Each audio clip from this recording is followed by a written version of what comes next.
A major revelation about Bill Gates and Jeffrey Epstein, which kind of confirms what we've all thought about Jeffrey Epstein being a spy. America is pounding Iran with missiles again. We got a lot to talk about, so let's talk about it. Here we go.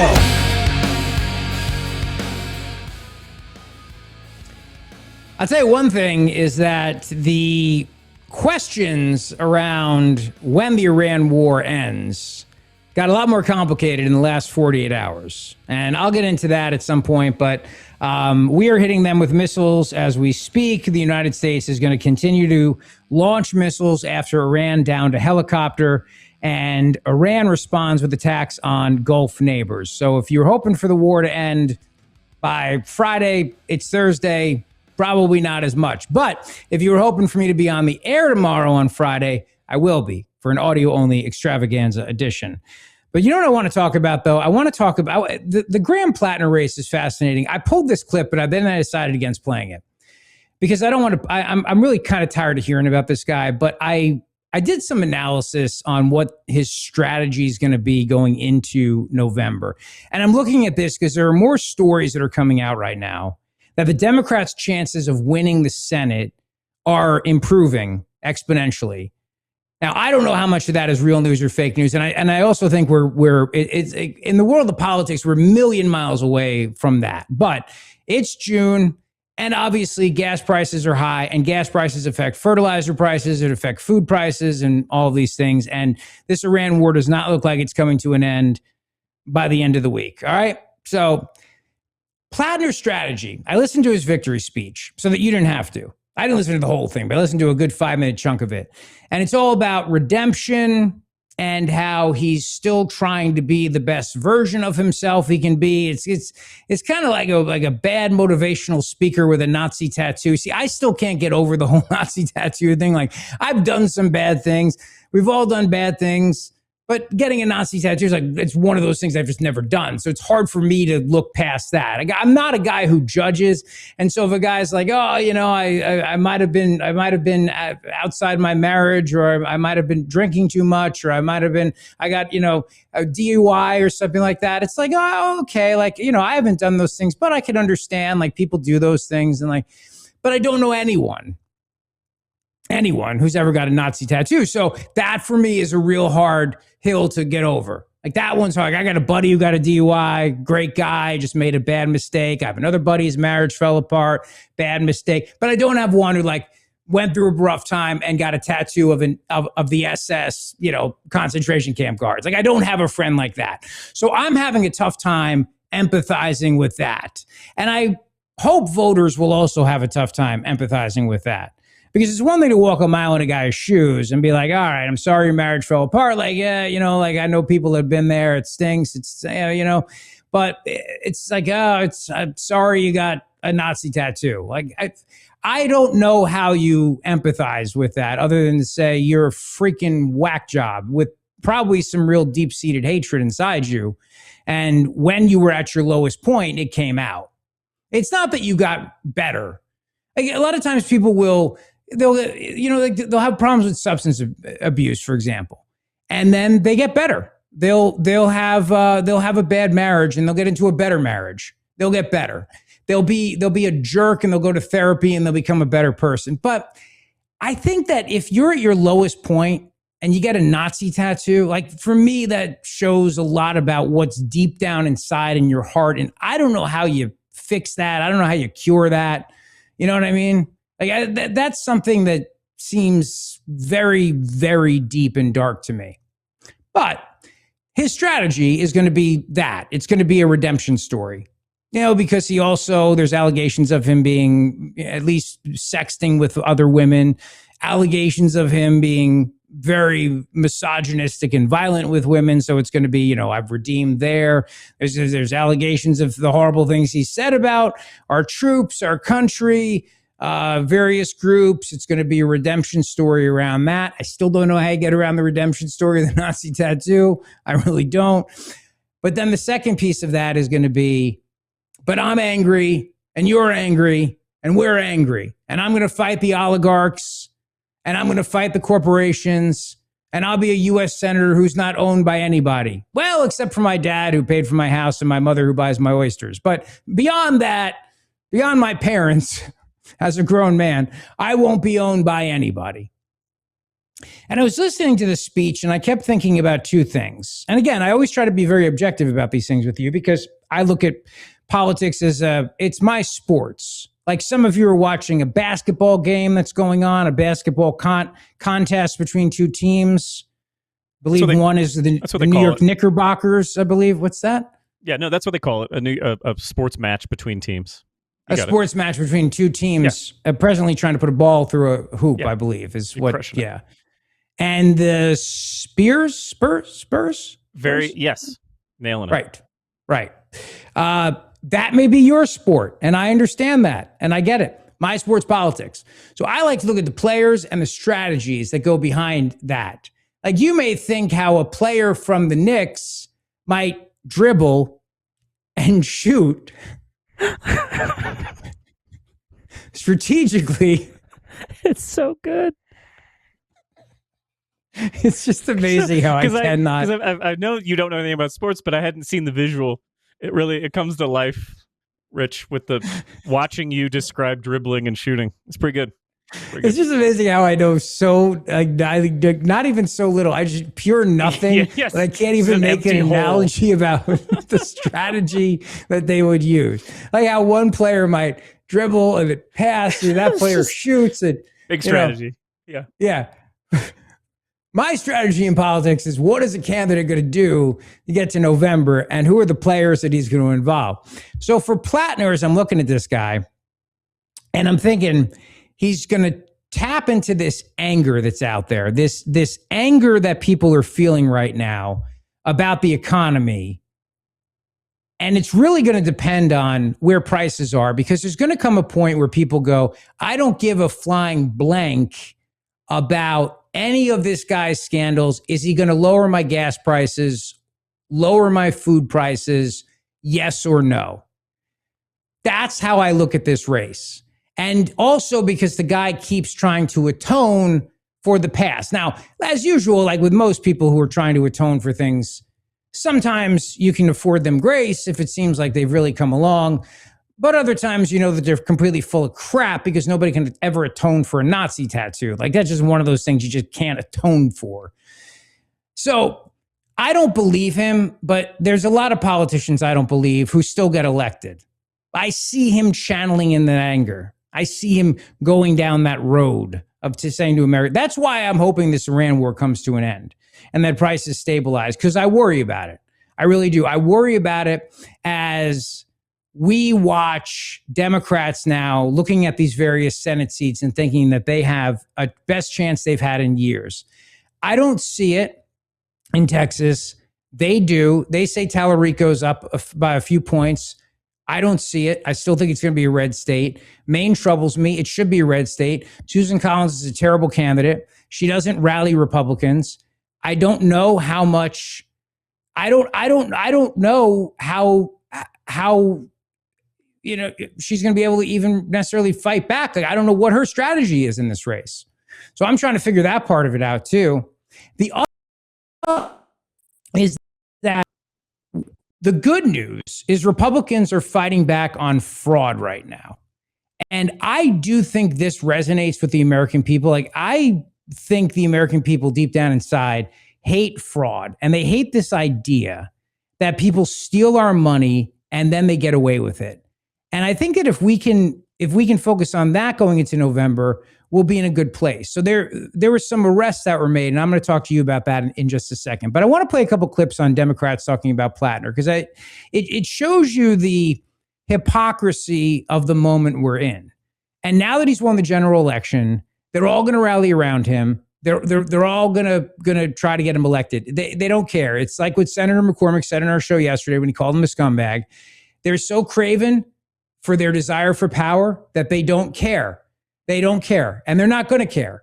So they're just going to defend him. So they asked Pennsylvania Congresswoman Chrissy Houlihan about Platner and about the whole belief and the Nazi tattoo thing. And, she's like, big freaking whoop. You are a military veteran. You are the daughter and granddaughter of Holocaust survivors. What do you make of his claims, and do you support him as a candidate? So the good news is that I'm not a resident of Maine, and I don't make that choice for the people of Maine. I am hopeful that his candidacy is successful. My understanding is that he has been resoundingly chosen by the people of Maine for the nominee position. We could have a very long conversation about personal foibles, and we are in a world where we are unfortunately constantly confronted with them. I would love to make people understand that it's important to lead by example, and I do try to do that with my own life every single day. And so I will start by leading by my life, and in the way that I would like to see people be elected with the values that I have. What? I'm sorry. I don't understand. Every single day. And so I will start by leading by my life, and in the way that I would like to see people be elected with the values that I have. So you're voting for the guy with the Nazi tattoo? Or are you rooting for him, or you're not rooting for him? I'm confused by that. Like, we get it. We're not asking if you're getting a Nazi tattoo or if you have a Nazi tattoo, but you still said you hope the guy wins. The question was about that. So are you hoping that the guy with the Nazi tattoo wins or not? Because that's reflective of your own life. I'm really confused by that. My life, and in the way that I would like to see people be elected with the values that I have. The values being they have a Nazi tattoo or they don't have a Nazi tattoo. Do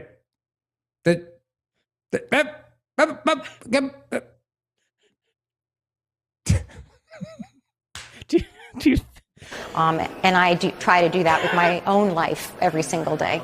And so I will start by leading by my life, and in the way that I would like to see people be elected with the values that I have. Rich, don't you think though that like you've been in that position where you like don't have an answer and you're like, one will come? Do you think if she started was like, if it's gonna come, and then she's just like, oh no, my God, it's not coming. Nothing's there. Like she was ready for it to something to show up, and it never came. It never came. If it's something she was hoping. She reached You're right. deep. You're right. She kept talking and talking and talking and digging and digging. And then eventually somebody came and just grabbed the shovel out of her hands. It was like, you're done. Okay, you're done. So I'm going to start by living my own truth and the life according to how I live my life. So the follow-up question from Dana Bash would have been like, so you're not getting a Nazi tattoo? No, Dana, that's my right. Yeah, but I'm not. But you're voting for the guy, or you're rooting for the guy that has one. Well, yes, but not because though I'm not in Maine. I wouldn't, because I'm not in Maine, so I don't get to vote for him. But I hope he wins in Maine. But I'm not vote. I can't vote for him. I mean, I would vote for him because I want him to win, but I'm not a Mainer, so I can't vote. But boy, I hope those Maine people do vote for him as long as he's got according to the values that are the values that we get and the values in the fire alarm, please. Yeah. That's when you're hoping for an evacuation of the something. Actually, Chrissy, and I do try to do that with my own life every single day. And so I will start by leading by my life, and in the way that I would like to see people be elected with the values that I have. I've always heard her say that she never judges anybody until you've walked a mile in their Nazi tattoo. And I think she probably didn't want to say that on CNN, but she says it all the time. If you meet her, she says it all the time. Yeah. She has a bumper sticker on her Prius that says that exact thing. On her Prius. Yeah, there's people that have like 500 bumper stickers, and you get behind them at a light, and you're trying to read all of them, and you're hoping the light. It's like the one time you hope the light lasts a little bit longer so you could keep reading, and you're like, oh my God, you don't know someone fully till you've walked a mile in their Nazi tattoo. Well, that's a new one. Oh, dude, green. And then people are beeping behind you, you know?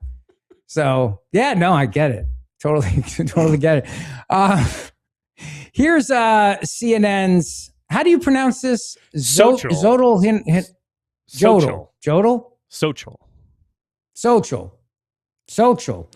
Warning Democrats not to be overly enthusiastic of Graham Platner.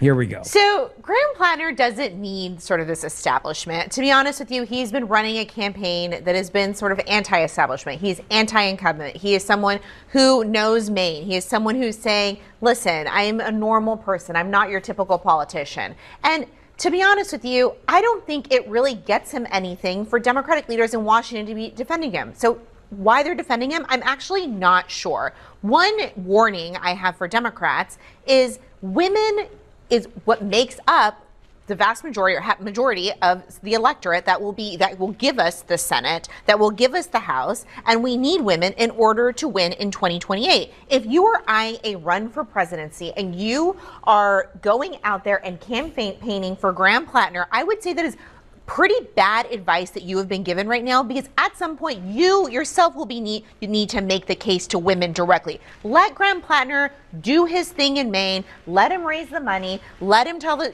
go ahead and hit Collins, etc. But I don't think that National Democrats need to go out there on a limb for him at this point, knowing that there could potentially be something more that comes out. Fingers crossed. Everybody's holding their breath in Washington that doesn't happen, but we don't know for sure. Problem is that Democrats have already decided that the Me Too movement was BS, pure BS, and they've always been that way. I mean, Bill Clinton's still on their Mount Rushmore of Democrat presidents, you know what I mean? So like that's a big deal. No big deal to them. And they've backed other Democrats who've had allegations of women problems. Like they could care less. It's only when it's a Republican that they go after guys like that. That's otherwise they don't, and their voters don't care and they don't care. And I think, look, is it possible that something else comes out about him? Sure. But I think all that stuff that was going to come out about him came out about him in the last week of the primary when he didn't have an opponent. That was a fugazi move just to get it all out there on the record before he actually faced a real opponent, because by then Janet Mills had already dropped out of the race. So he wasn't actually really running against anybody. So they said, just throw it all out there now. And it looked like he beat the skeletons, that were in his closet. And now he can tell his redemption story and go on to run. I also don't know how many people give a damn anymore about sexual scandals. I don't know if they care. I mean, and the New York Times piece, as I mentioned, that had that one Republican operative, and it was done, I think, more to help him than hurt him, that story.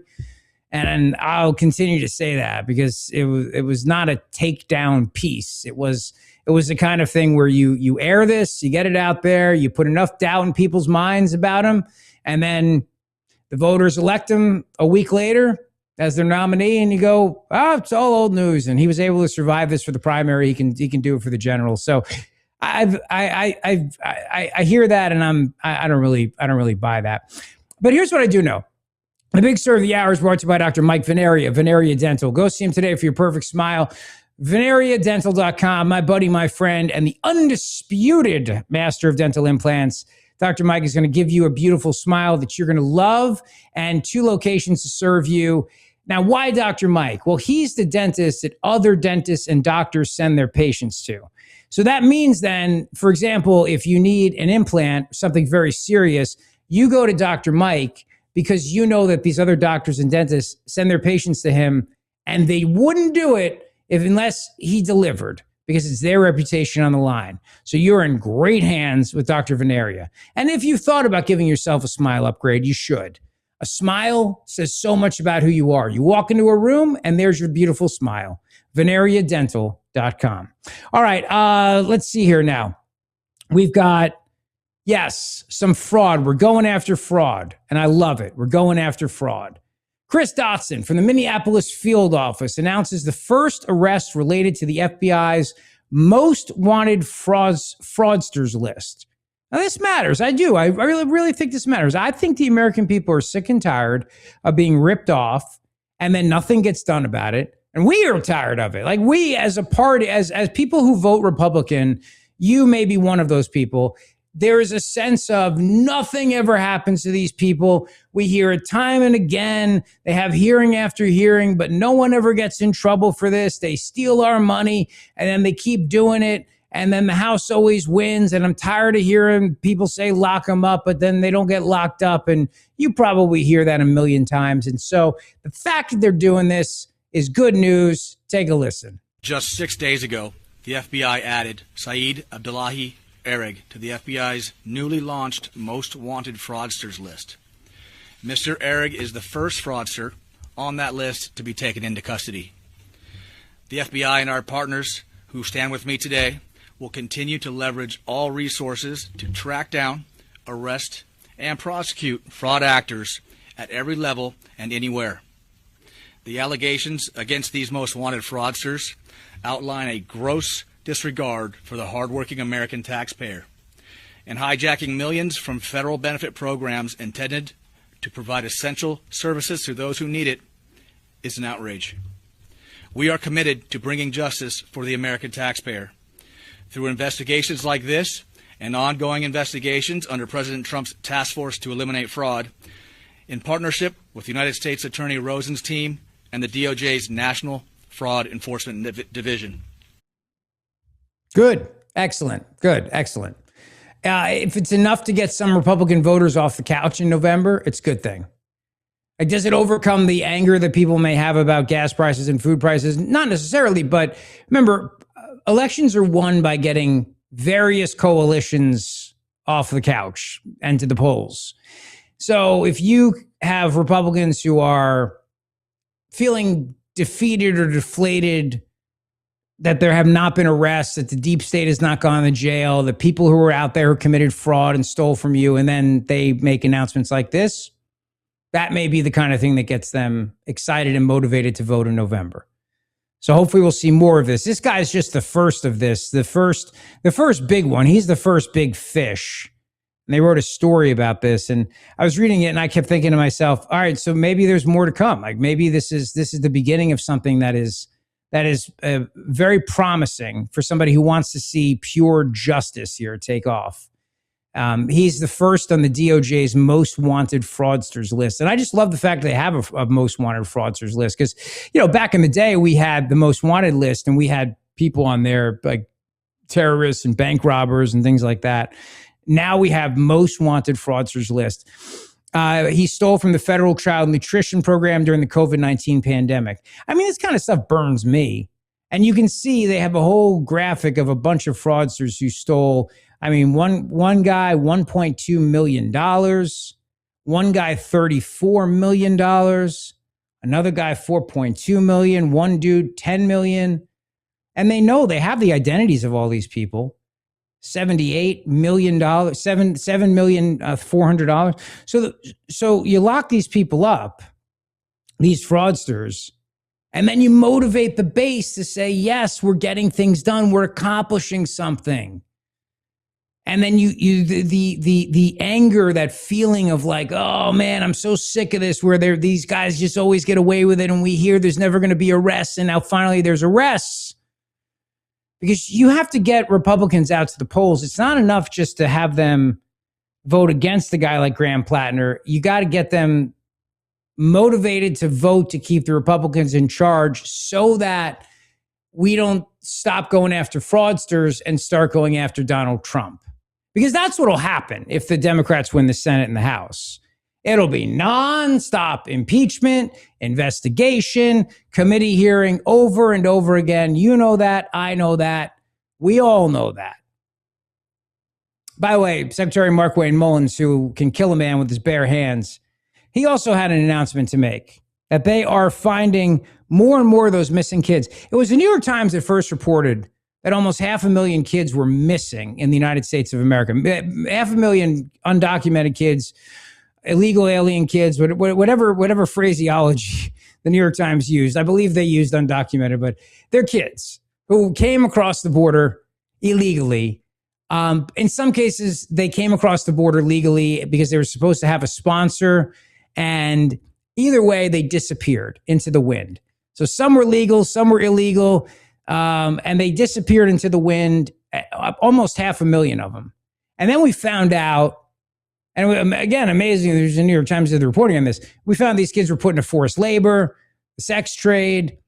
People who were claimed to be their guardians weren't, and then they were just taking these kids and then they were abducting them. And the Biden administration didn't care.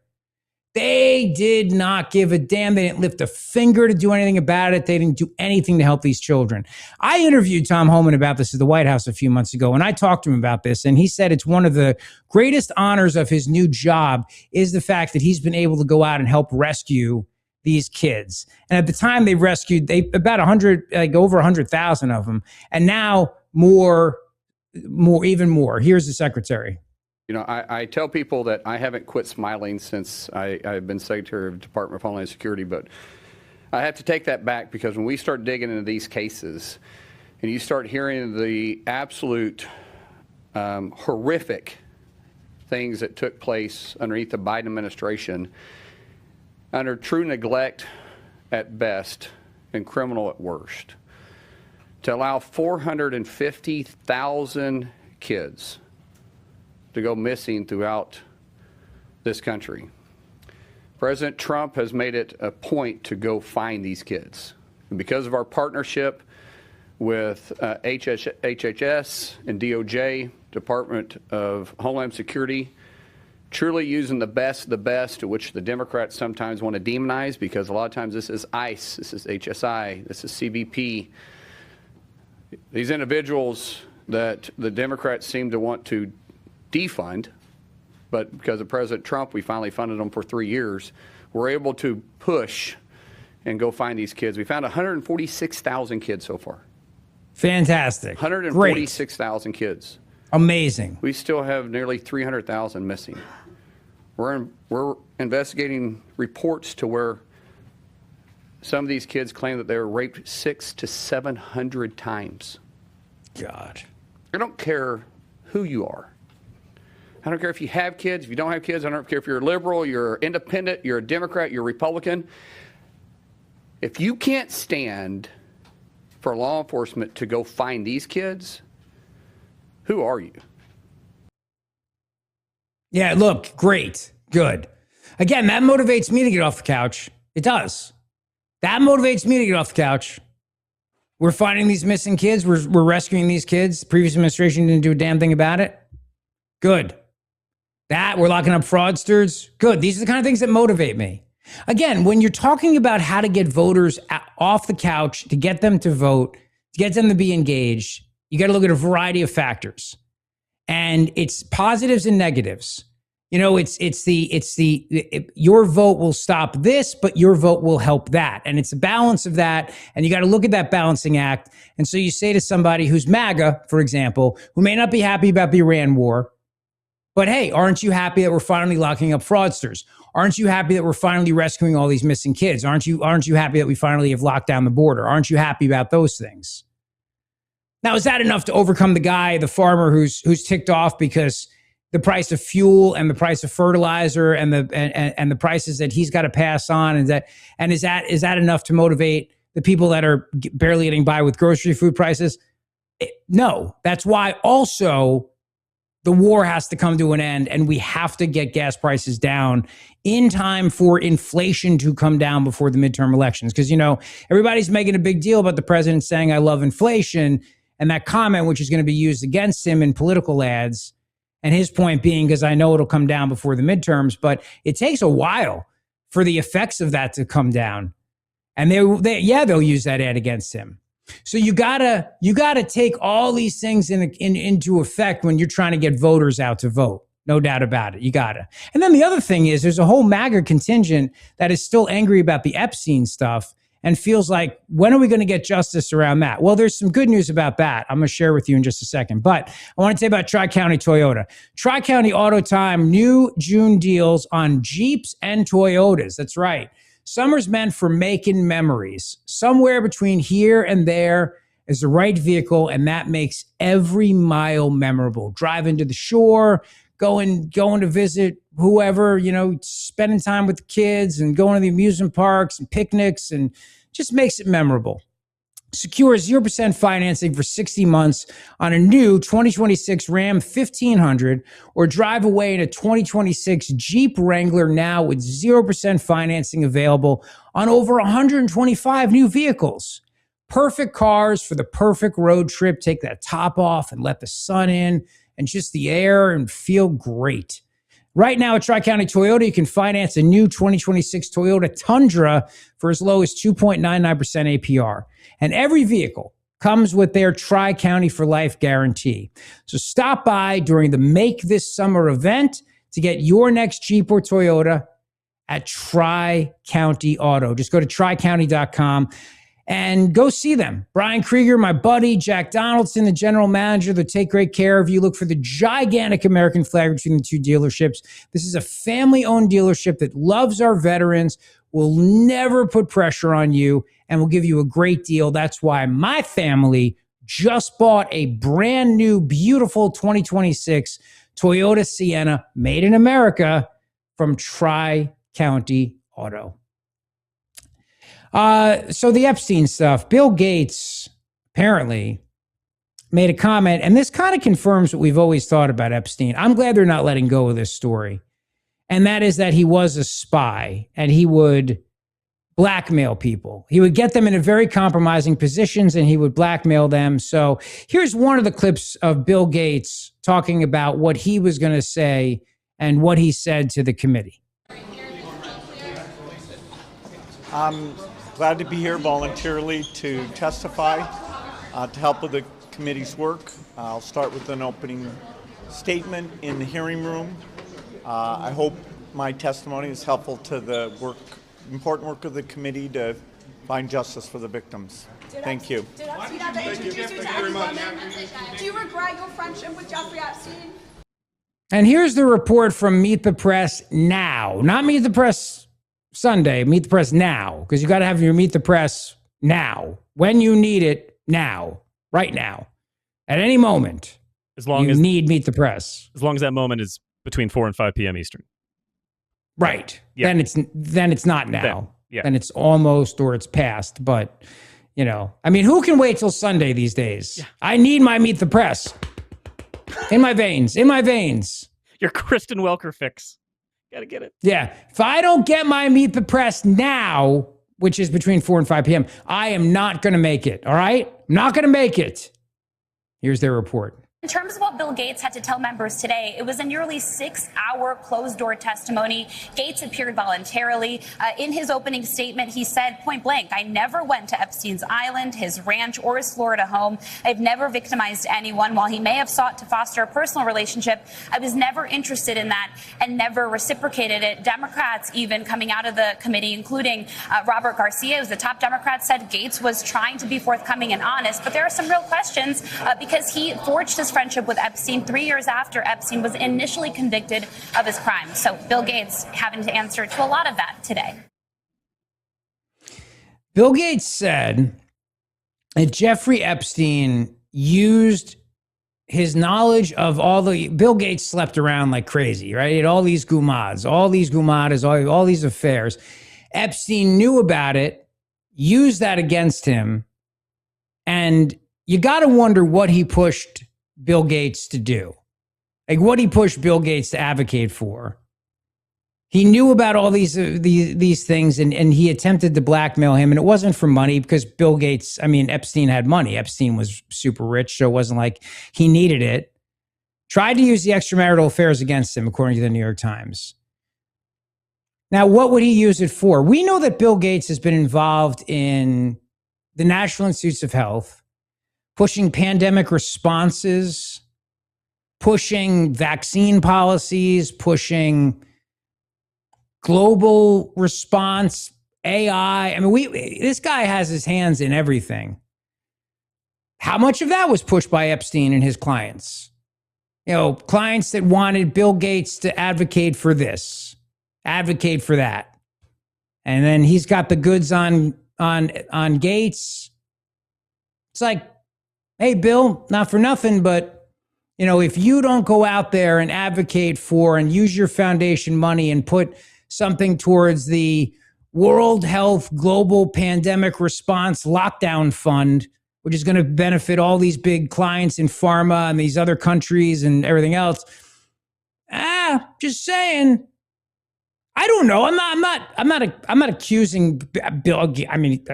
Not that I think he would sue me in particular, but I recall aware that Epstein had faced prior legal issues, but I did not fully understand the extent of the crimes he committed. I accepted the introduction without applying the scrutiny I should have. You're telling me a guy like Bill Gates doesn't have people around him that would tell him? Like, dude, you know you're hanging around with a guy who got busted for underage girls, right? Like prostituting underage girls. I mean, you don't think he has there are people around him whose job it is to protect his reputation? So they never thought to vet the people that Bill Gates spends time with? Like, I don't believe that for a second.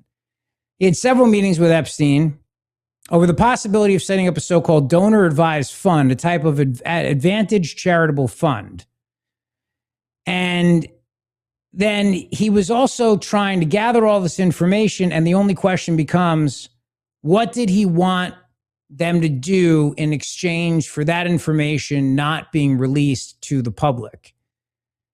And I think you're going to find more and more coming out about Bill Gates' relationship to Fauci, to the NIH, COVID, the WHO, I mean, all these various organizations. And you just have to wonder, you know.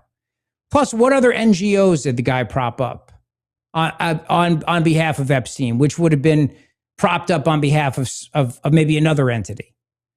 These are the questions that I have, because it's not like he's blackmailing him for money. So he's obviously, and we've always suspected that Epstein was an intelligence asset. I mean, I didn't say that. The guy who prosecuted him said that he was an intelligence asset. So then if he's getting these high profile people who all happen to be rich, you're not hanging out with Epstein if you're making, $35,000 a year at Kroger. You're hanging out with him because you're a fellow billionaire, or at least multi-hundred millionaire. Like, that's the level of people. So they all have money. So it's not about that. It's about favors. It's just, maybe favors is more interesting to me than money. Little Batman Begins reference for you right there. I'm just saying, Carmine Falcone. So, and it is Falcone, not Falcone, in case you're keeping track at home. All right? Falcone. Zeoli show home game. Falcone. Yeah. Carmine Falcone, eh? So, I'm sorry, Rich, do you think that Bill Gates doesn't just meet with anybody that has his email address? You think that if you can get Bill at Microsoft.com and he's just like, well, I don't know, somebody emailed me, I got to meet with him. Like, what am I gonna? Yeah, like, I'm not gonna tell anybody in my staff. Yeah. I'm not gonna check out the guy. I'm not even gonna. What does Microsoft use? Bing. I'm not even gonna Bing him. But no. See, you keep doing it. Bing didn't come out by 2011. He had no way to research him without going to a competitor. What was he supposed to do? Oh, well, didn't they have Internet Explorer back then? I mean, you know that didn't work. Couldn't find anything on that. That's true. Well, he knew it didn't work. None of their stuff worked. Exactly. Maybe the problem is that his Windows kept crashing and he kept having to do Control-Alt-Delete. It's so hard. Because Windows sucks. And so he had to keep doing that. And then he wasn't able to get the info on Epstein. Right. It's really hard to find news on the internet. The little spin thing came. Kept and where spinning. was Clippy to help him? Exactly. Did Clippy not come around? Poor Clippy. The original Poor AI. Clippy. The original. Yeah, the OG. The OG. 100%. Clippy. We miss you, pal. Here's what soon-to-be former Congressman Tom Massie said regarding the CIA and Epstein.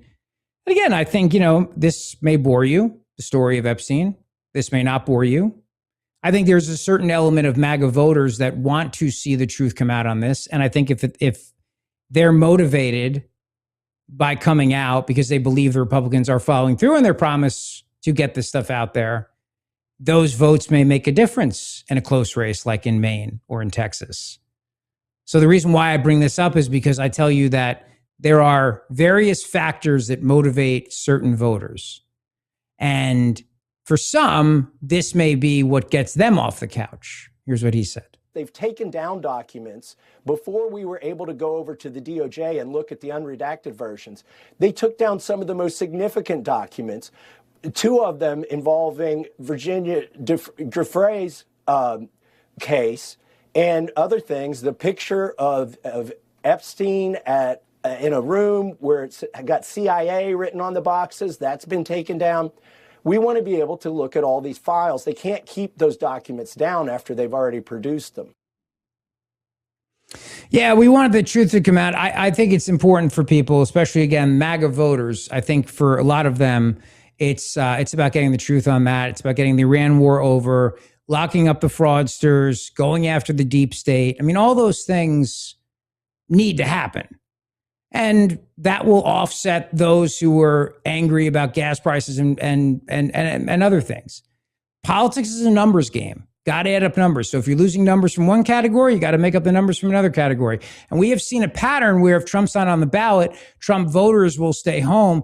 If they understand that what's at stake here is the Senate and the House, Democrats getting control and then doing nothing but going after him. Nothing. I'll give you an example. This guy in New Jersey, Adam Hamaway. So the reason why I think Platner has a chance of winning in Maine is because when the Democrat Socialists of America get behind a candidate, that candidate wins the primary. And if it's a blue district, they win the general. So now you're stuck where you've got two progressive kook socialist nut jobs in Jersey with that Mejia woman, whatever her name is, and this guy Hamaway who's going to win this district. Then you've got Platner who can win in Maine. He can. And he's a Democrat Socialist of America kook who's going to take on the oligarchy and Medicare for all and billionaires shouldn't exist and blah, blah, blah. I mean, once you get past the Nazi tattoo and all the other stuff, it is a record of somebody who is Bernie Sanders. He is Bernie Sanders with a Nazi tattoo. That's who he is. He's a Fugazi oysterman, Bernie Sanders with a Nazi tattoo. If Bernie Sanders was a fake oysterman with a Nazi tattoo, that would be Graham Platner. In terms of positions and policy. All right. In terms of positions and policy, that's who he is. This Adam Hamaway is another bad guy. Here's what the president said about him. Mr. President, there is a New Jersey Democratic congressional nominee over in the 12th district. His name is Adam Hamaway. He has a connection to the blind sheikh. And I was wondering if you could get your thoughts. I think it's terrible. Okay. I think it's terrible. I've seen it. I mean, he was more, now he's trying to say, yeah, I sort of knew him. He didn't know him. They were very good friends. And you go back and look at what happened during that period of time. He was a witness at the trial for him. He was a positive witness for him. He said the most glowing things. The guy knocked down the World Trade Center, admitted that he knocked down the World Trade Center. I think it's another one, if you look. I actually think the one in Maine is worse. Because he's just an outright pig. He's like a pig. I watched him a couple of times. He's like a pig. That's what he reminds me of. I come up with good names for people. I don't want to stick him with that one, although I think pigs would be very upset about it. We're like pigs, all right? Please, don't insult the pigs, Mr. President, please. I got a great graphic to show you in a second. It's the Octagon girls for the UFC fight. But first, I had breakfast today with my buddy Matt Kelly. He is the owner of Emmons Roofing and Siding. We had a great time together catching up. He's such a nice guy. Came to the house, picked me up, drove me to breakfast because I still can't drive, and had a nice chat. He told me about the commercial side of the business, doing really, really well. In fact, I'm going to give a shout out to, as soon as he sends me the name of a gentleman who heard the show and reached out to Emmons to do a big commercial job for them. So that's great. And of course, residential, look, they've done work in my home, 2 different homes over the course of 12 years, roofing, siding, windows, and doors. And because their products are made in America, they're not affected by the tariffs, which is great. Like the Owens Corning shingle, best in the business by far. No disputing that. Made in Kearney, New Jersey. And Emmons is platinum certified. What does that mean? Platinum certified means that you get a lifetime warranty on not just the roof, not just the shingles, but the workmanship as well. That's right, the workmanship as well. It's great. Plus, when you're talking about Certainteed siding, made right outside of Philly, again, tariff proof. Beautiful siding that insulates your home and gives it stunning curb appeal. And then the windows, the doors, made in America, made right here in the USA. From a great local company, and I'm personally friends with the owner, and his son, Mason, hangs out with my son, Patrick. In fact, we were talking all about our kids and sports, and his son's playing baseball, and, good guy, good man, who's done great work for us. And they just remodeled their kid's bathroom. And it's funny, too, because there's a ball sitting on top of one of the skylights that Emmons put in for us. They had to replace the skylights. And there's a ball on top of there because the kids were playing outside in the backyard. And yesterday, we're having dinner outside, and Reagan says, Dad, how are we going to get that ball off the roof? We should call Mr. Matt from Matt Kelly from Emmons. And I sent him, I said, Reagan, say that again. I took a video and then I sent it to him, and he had made his day. So when he came over today, he said, you want me to get the ball? I said, nah, at this point now, the kids have a running bet on when it's going to fall down and which storm will knock it down. But if you've had any damage to your home by storms, by the way, that reminds me, reach out to Emmons, because they'll never tell you need a new roof if you don't. But if you do, you'll get that best in the business, lifetime warranted Owens Corning shingle. Bathroom remodeling. The kids' bathrooms never look better. It's absolutely beautiful, gorgeous. That's why I want them to redo our master bathroom as soon as possible. So we're going to get on their calendar very, very soon. Just go to emmonsroofing.com and tell them I sent you. So forget all this political stuff. Who cares?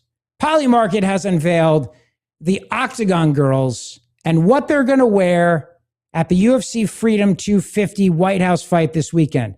I don't know if this is real. Is this real? Because what is that symbol? Oh, I see. Okay, never mind. That was my cursor. I'm like, what is that symbol right by that woman's area? And then I realized it's my cursor. Okay, thank God. All right, so this is the picture if you're watching on YouTube, if you're not. And many people listen on Apple. They listen on, I'm told that there's an issue with Amazon Alexa. See, when we transition to the Rich Zeoli podcast, there's still remnants of the Rich Zeoli show. And they put on this red meat thing, which is not our product. And I'm working on trying to get rid of it. But you have to look for the Rich Zeoli podcast. So if you're listening and you're trying to find it, you got to look for that. And that's what you got to do. But so I'll describe this for you if you're listening, and please subscribe either way, and definitely subscribe on YouTube and hit that like button. You have women here who are very beautiful, wearing very patriotic American outfits. And if you can't see, you should go to our YouTube page at some point and take a look at this at the 52 mark or wherever it is. Because I got to tell you, Jared, I was reading about flag etiquette, and according to the people that do the flag etiquette stuff, it's totally appropriate to wear the American flag. Did you know that? When did that change? No, you can. All right. So I read this article from Axios, how to fly the American flag properly. And you're allowed to wear flag print swimsuits and tablecloths are fine. The flag code applies to actual U.S. flags, not flag themed clothing, towels, napkins, or yard decor, which is good to know. So like if you're going to Home Goods this weekend and you want to get a bunch of patriotic stuff for the 4th of July for America's 250, and you get a bunch of plates and napkins and things with the flag on it, you're not breaking any rules according to the flag code. As long as you're not using an actual authorized flag as a towel, then it does not violate the flag code, said a spokesman from the American Legion who handles all of the various flag etiquette issues. Aaron Bacon, a flag expert at the American Legion, veterans organization. I love them. They do Boys State. As a former Boys State governor, Jersey Boys State American Legion. I think they're a great organization. God bless them. Absolutely great group. So that's that. So these women with their patriotic American flag outfits, not violating the flag code. That's why I put this graphic up, Jared, because I wanted people to know that they were not violating the flag code. That's why. And actually, I think it's just 2 ring girls. I think that's their outfits throughout the fights. I think there's a tall blonde and a, I guess, Asian kind of looking woman. But I think, so we're being politically correct. Well, I mean, by having a tall blonde. I mean, yeah. She nailed it. Rich, question. So Polymarket is the what do I call it? A news stock market site? Yeah. Why are they unveiling the ringside? When did that become? Are they a sponsor? Like, when did that? Hey, we do 2 things. You can place bets on who's going to win a game. You can make any prop bet you want. And also, we release news surrounding the UFC fight. We're your source for UFC White House lawn news and betting. We are your source for all things UFC hotties and American flag outfits. All right? I mean, we are the source of that. Now, here's my question. Are we going to even have this thing this weekend? Because Matt Kelly was telling me over breakfast that apparently, I guess, the weather's not looking good. It's going to pour. Yeah. I mean, but they could put up well, I guess they can't, right? Because if there's lightning and thunder. Also, I think they're in it. Okay, so the other thing is it's going to be like 90 something. It's going to be really hot and then really stormy. And I don't think they can cover that thing. I don't think they can do it. Like, I think they're in it. So I don't know if people are going to just like, Woodstock it and like hang out under the kind of people that have pushing millions of dollars for tickets to go see the UFC. I don't think they're a sit in the rain under a poncho kind of people. That's what I mean. So is the what was once considered the hottest ticket in DC going to be the kind of thing where you can get on StubHub for $50 by Friday morning, or what? We should take a look. Because you're right. I think to that crowd that can afford it, they don't want to be wearing a plastic. They're not the plastic. They probably don't even have a tarp. No, they can afford a tarp. They probably just don't have one. They got to Google what is a tarp. Like they don't even have a. Also, are these poor women just going to walk around? I hope so. Okay. Because those flag outfits will look even more enticing. No, I mean, we have to think of the safety of everybody involved, including the UFC fighters, because what if there's lightning and thunder? Like, we were at a carnival last night and they had to shut the whole thing down because of lightning, because it turns out that lightning likes metal objects, and at carnivals they have a lot of metallic objects, including a Ferris wheel very high in the sky. So you don't want kids getting electrocuted to death. Or do you? I don't know. But as a parent, you're like, we should just probably leave, You don't want your kids, other kids. Well, again, you're like, maybe one ride. No, I'm kidding. I'm joking. Relax. Stop it. It was more about, can I get my money back? But, no refunds, of course. But that's what you got to think about. You got to think about that. It's the fact that there could be lightning and thunder, which could throw the whole thing off. But this is for the president's birthday, which is Saturday, right? I believe. Yeah, I thought it was this weekend, but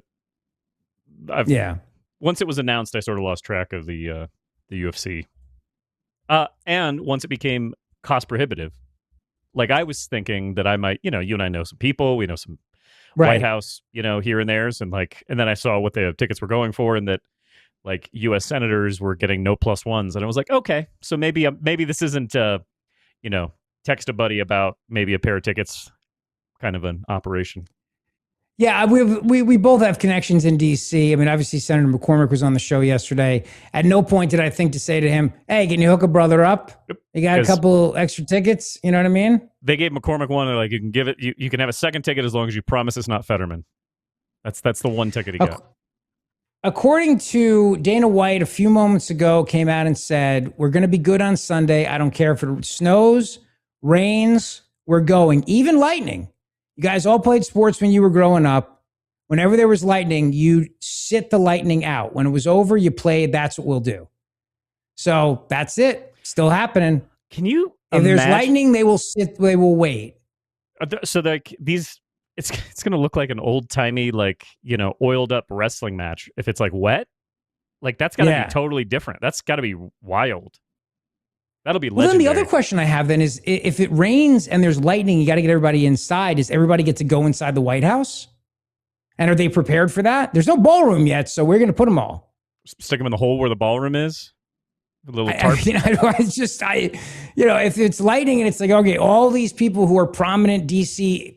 insiders and friends of the president and friends of, high profile people, you don't want them to sit outside in the middle of a big, gigantic lawn where they could get struck by lightning. So assumingly everybody comes inside the White House, but do they have the room? Because that's part of the issue of why they need the ballroom, is because they don't have the room for everybody. Because how many spectators are going to be there? There's going to be a couple thousand who are going to be there. I don't think the White House has the room for all those people. I think the most they can hold in the East Room is like 250. So it'll be like some in the Oval Office, some in the sit room, some in the White House mess, like a couple people in the Lincoln bedroom. Like, is that what it's going to be like? They're all going to be running around? It's like Dana White's chilling out in the Situation Room because there's nowhere else for him to go. And they're like, I don't know, seems fine. Leave your cell phone outside. It's all right. Yeah, don't bring it in. Don't bring it in, right? Leave your Apple And I love Watch. how people are angry. Like there's this whole debate about whether or not this fight should be happening. Why are you debating this? Do you honestly think at this point they're going to care if you don't think they should be having a UFC fight at the White House? Like that ship has sailed a long time ago. All right. Hey, they're guys, not even stopping for lightning. They're not going to stop if people don't approve of them having a UFC fight at the White House. It's this person on Blue Sky really doesn't want us to do the fight, so we better. Like Stocker's all up in arms about this. And I was saying to him, like, dude, I don't think Trump cares if you don't think it's appropriate or regal or the decor of the White House. Because, the White House typically should just be reserved for, scandals and cocaine, not for fighting. Did you, sorry, to derail, did you see Hunter Biden has been active in replies on X? And one person said, whatever, coming from a guy that left his cocaine at the White House. And he was like, I would never leave my cocaine anywhere except for in my body. It's like, well played, sir. Well played. Good for you, sir. Right on the nose with that one, huh? Right on the nose with that. It's almost as if you had a little bump before you replied. You know what I mean? Because you were as sharp as a tack. There was another one. Somebody said something about him doing meth or whatever, and he was like, "It was crack." He's like, "Don't besmirch me." Like he's like in people's replies right now on X. I don't know why. All right, I'm gonna troll him and see if he'll respond to me. Dude, he's super into it. Awesome. Yeah. Okay, I'm gonna see. I'll see. We'll see if we can get a response from Hunter Biden. I would love to have him on the show. I know we don't do guests often, but I'd love to get Hunter on. I have a million questions for the guy. All right, so Rich Zeoli, we do Jack Carr, big friend of the show. Obviously, we'll do sitting U.S. senators like Dave McCormick, and then Hunter Biden. Right. Those are the welcome anytime. The three of you. I believe we're gonna have the acting United States Secretary of Labor on next week, and Hunter Biden. So, yeah, and Hunter Biden. But, well, we shall see about that. I will say this before I get out of here. The question that has been confounding me a lot with regards to kids today is why they don't want to work anymore. And there was this piece about this in the Wall Street Journal, why teenagers stopped working in the summer. And it says for the most part, it's not because they couldn't find work. They found better opportunities instead. And what they were saying is because we're trying, like, for a lot of us, it's about finding babysitters. And I know they have a huge lifeguard shortage, for example, at pools. And some pools can't even open. And some beaches can't open because they don't have enough lifeguards. But everybody made the assumption they're like, these kids today, they're lazy and they don't want to work and everything like this. That's not actually the case. The classic summer job has been disappearing for nearly half a century, ever since teen labor force participation peaked at 60% in 1979. For most of the time, the market for teenage labor didn't get harder, it got easier. Teenagers left it on purpose, and understanding why they left, for whom, and what consequences turns a stale lament about the kids these days into something more useful. The share of 16 and 19-year-olds holding a job has fallen by a third. The numbers exonerate the summer's usual suspects in the long run, and it explains a trend about a lot of different things. Because the hour a 16-year-old once spent folding shirts at the Gap now carries a much higher opportunity cost. Like they're weighing, do I do this and make money, or do I go and spend time with my friends? And I think the problem is that it comes down to this. 46% of teenagers from families earning between $100,000 and $150,000 held a job. Among teens from the poorest families earning under $30,000, only about a quarter did. For the affluent teenager, skipping the paycheck is genuine or optimization. Trading that in for a research internship science camp or an SAT tutor. So they'd rather be out there trying to spend their time maybe getting a job than working at the pool as a lifeguard and making $20 an hour or something like that. And that's pretty interesting to me. And I think it's also a bummer because when I was a kid, working in the summer was fun. And I made a lot of great friends and memories from that. And I think a lot of kids are missing out on that today if they don't have summer jobs.